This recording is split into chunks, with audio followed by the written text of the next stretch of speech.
नमस्कार मु धर्मपद महापात्र मोर निजस्व लिखित आयुक कविता बापा।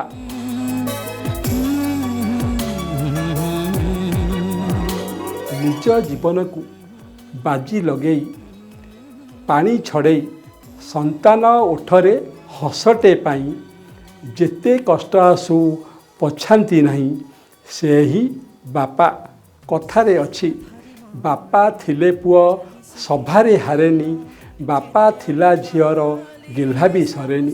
आसंतु मोर लिखित कविता बापा दुई पद शुणा।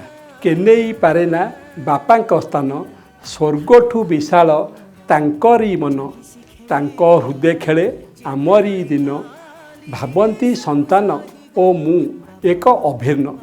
केनेई पारेना बापांक स्थान मने पड़े जेबे से पिला दिन चलवा शिखाई कांधरे बसाई बुझंती आमर अझट मन अली अर्दली नियंती से तोली जेते झड़ झंझा आसु कषण। केनेई पारेना बापांक स्थान बापांक पाई आम राति दिन से पाखे थिले लागे ना छन तांको चिंताधारा आउ अवदान लेखारे संभव नुहे वर्णन। केनेई पारेना बापांक स्थान बापा ही देखांती नुआ सपन आकट करती रखी बारण हृदय स्नेह नजर तीक्ष्ण गढ़ी हो जाए आम जीवन।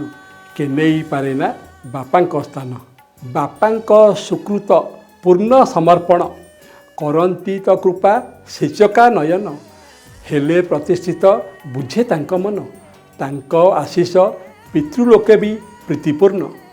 केनेई पारेना बापांक स्थान सुझी हुए ना तो बापांक ऋण थिला जाए परा आम जीवन पाथेय करी तांको आदर्श मन मिले ख्याति कीर्ति जश ओ मान सेईटा ही बापांकु सदा सम्मान।